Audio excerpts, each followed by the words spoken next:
Es un gran gozo para mí, mis amados hermanos, tener la oportunidad de meditar brevemente la palabra de nuestro Dios con ustedes en este día. En esta ocasión vamos a estar meditando en el Salmo 2, así que vamos a ir a él en nuestras Biblias. Dice así el Salmo 2. ¿Por qué se amotinan las gentes y los pueblos piensan cosas vanas? Se levantarán los reyes de la tierra y príncipes consultarán unidos contra Jehová y contra su ungido, diciendo: rompamos sus ligaduras y echemos de nosotros sus cuerdas. El que mora en los cielos se reirá, el Señor se burlará de ellos. Luego hablará a ellos en su furor y los turbará con su ira. Pero yo he puesto mi rey sobre Sión, mi santo monte. Yo publicaré el decreto. Jehová me ha dicho: mi hijo eres tú. Yo te engendré hoy. Pídeme y te daré por herencia las naciones, y como posesión tuya los confines de la tierra. Los quebrantarás con vara de hierro, como vasija de alfarero los desmenuzarás. Ahora pues, oh reyes, sed prudentes, admitid amonestación, jueces de la tierra. Servid a Jehová con temor y alegraos con temblor. Honrad al Hijo para que no se enoje y perezcáis en el camino, pues se inflama de pronto su ira. Bienaventurados todos los que en él confían. Muy bien, mis hermanos. Ciertamente este es un salmo muy precioso, pero para poder meditar, para poder comprender un poco mejor de lo que el salmista nos habla, vayamos a Hechos capítulo 4, versículos 27 y 28. Debemos recordar, mis hermanos, que no hay mejor comentario bíblico que la misma Biblia. Así que vamos a ir a Hechos capítulo 4 y vamos a leer desde el 23 para tener un poco más de contexto. Dice: y puestos en libertad vinieron a los suyos y contaron todo lo que los principales sacerdotes y los ancianos les habían dicho. Y ellos, habiendo oído, alzaron unánimes la voz a Dios y dijeron: soberano Señor, tú eres el Dios que hiciste el cielo y la tierra, el mar y todo lo que en ellos hay, que por boca de David tu siervo dijiste: ¿por qué se amotinan las gentes y los pueblos piensan cosas vanas? Se reunieron los reyes de la tierra y los príncipes se juntaron en uno contra el Señor y contra su Cristo. Porque verdaderamente se unieron en esta ciudad contra tu santo Hijo Jesús, a quien ungiste. Herodes y Poncio Pilato, con los gentiles y el pueblo de Israel, para hacer cuanto tu mano y tu consejo habían antes determinado que sucediera. Aquí se nos da, mis hermanos, la interpretación de estos dos versículos de los cuales se nos habla en el Salmo 2, los dos primeros versículos. Y vean qué curioso cómo aquí en el versículo 26 de Hechos 4 no se utilizan las mismas palabras que se utilizan en el Salmo 2, en el versículo 2. Dice: y príncipes que consultaron unidos contra Jehová y contra su ungido.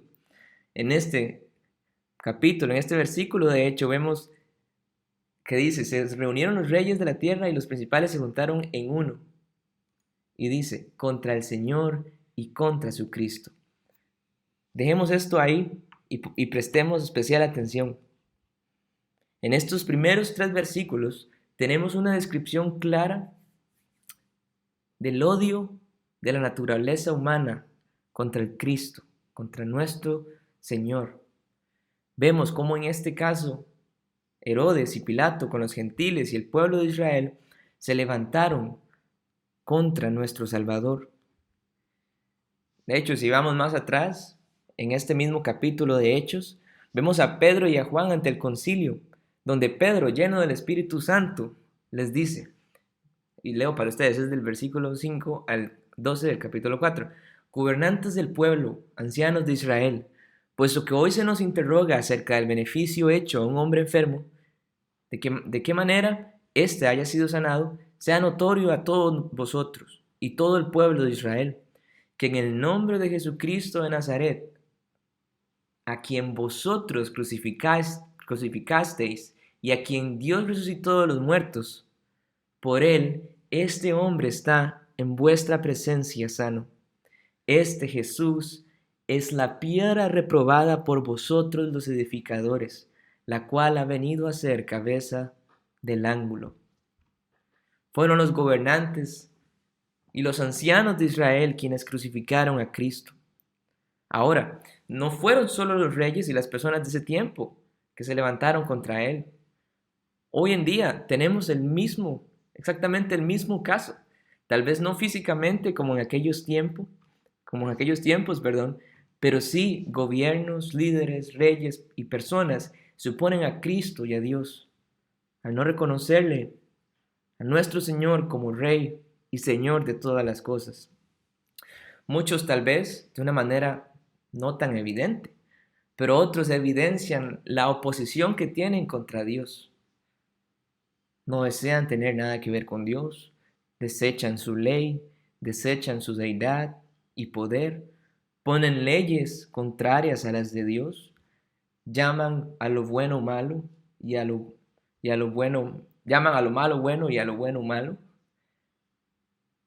La vergüenza e inmoralidad lo llaman orgullo y a la verdad la llaman mentira. Hacen de ellos mismos dioses.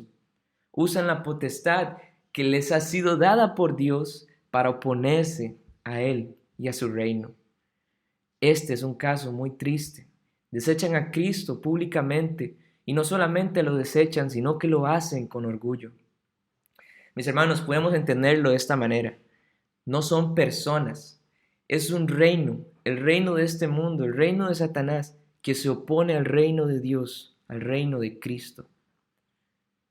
El reino de este mundo dice, si vamos al versículo 3, aquí en Salmos, dice, rompamos sus ligaduras y echemos de nosotros sus cuerdas. Este reino que se opone al reino de Cristo no puede esperar tener éxito. Ellos piensan que van a romperlo, van a echar de nosotros sus cuerdas, dicen ellos, pero ellos no pueden esperar tener éxito oponiéndose a un reino tan poderoso como el de nuestro Señor. Son completamente incapaces de contender. Es una cosa vana. Cuando hayan hecho lo peor, Cristo tendrá una iglesia en el mundo y esta iglesia será gloriosa y triunfante. Está edificada sobre una roca que es Cristo y las puertas del Hades no prevalecerán contra ella. Como dice Spurgeon, o como dijo Spurgeon, la luna camina resplandeciente, aunque los perros le ladren. Mis hermanos, es muy precioso considerar esto. Toda esta oposición ante el reino de nuestro Dios es inútil. Los hombres no pueden impedir el avance de su reino. Los gobernantes pueden oponerse, se pueden levantar muchas personas en oposición, buscando romper sus ligaduras y echar sus cuerdas, como nos dice el Salmo. Pero nuestro Señor Creador, que mora en los cielos, que dice el versículo 4, se reirá.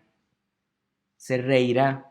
El que mora en los cielos se reirá. El Señor se burlará de ellos. Dice después, luego hablará a ellos en su furor y los turbará con su ira. Pero yo he puesto mi rey sobre Sión, mi santo monte.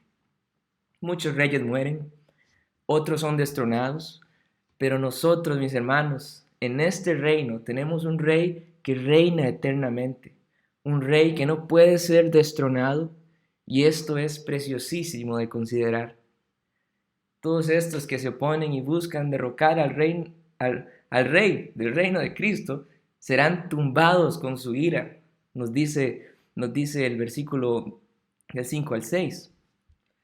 Ellos son justamente castigados.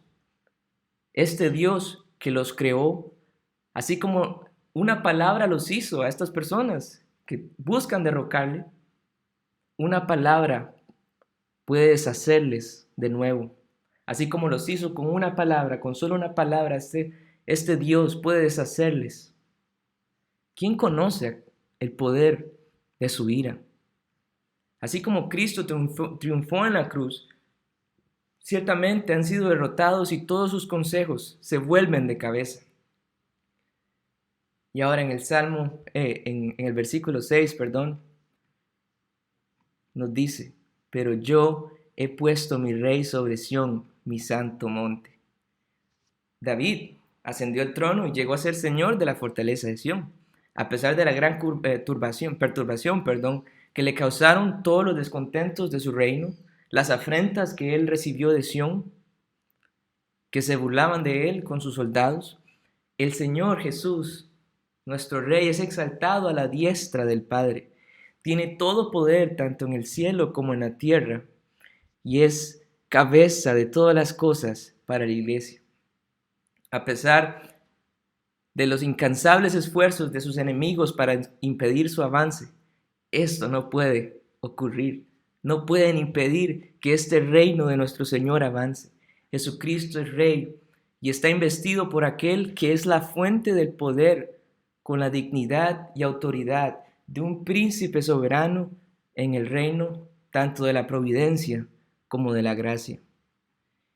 Y esto es precioso también porque nuestro Dios se complace en llamarlo Rey a Cristo.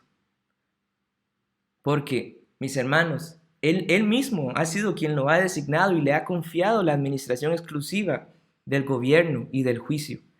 Este Rey es querido por el Padre y alguien en quien se complace, tan precioso saber que este es nuestro Rey, mis hermanos, es aceptado y fue puesto por el Dios creador de todas las cosas.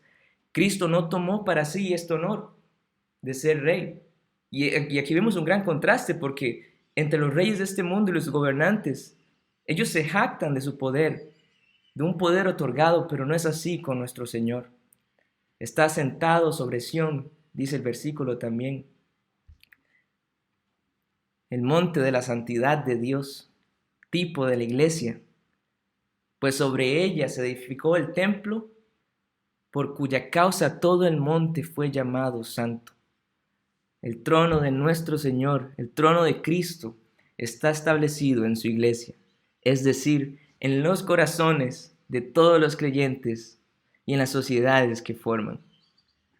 Para ir finalizando, mis hermanos, y no extenderme mucho, quisiera hacerles esta pregunta.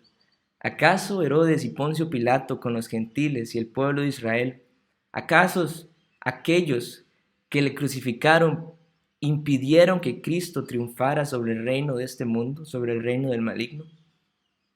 Como diría Pablo, en ninguna manera. No es así. No es así, mis hermanos. Cristo triunfó y Él reina por los siglos de los siglos. Él es el Rey de reyes y Señor de señores, y no hay quien se pueda comparar a Él. Salmo 2, en este salmo que meditábamos, el versículo 12 dice, honrad al Hijo para que no se enoje y perezcáis en el camino, pues se inflama de pronto su ira. Bienaventurados todos los que en Él confían. Somos bienaventurados, mis hermanos, si confiamos en nuestro Rey. Lo somos. No nos dejemos engañar por todo lo que pasa en este mundo. Este reino al cual permanecemos no puede ni será derrocado. Amigo, tú si no estás en Cristo, si eres parte del reino de las tinieblas, huye de allí y ve a Cristo. Nuestro Rey, no es un rey tirano, es un rey justo, sí, pero también uno lleno de gracia. Ve a Él en arrepentimiento y fe para encontrar salvación, para ser trasladado de este reino de las tinieblas a su luz admirable. Como dice el versículo de Hechos que leímos, y en ningún otro hay salvación, porque no hay otro nombre bajo el cielo dado a los hombres en que podamos ser salvos. Oremos.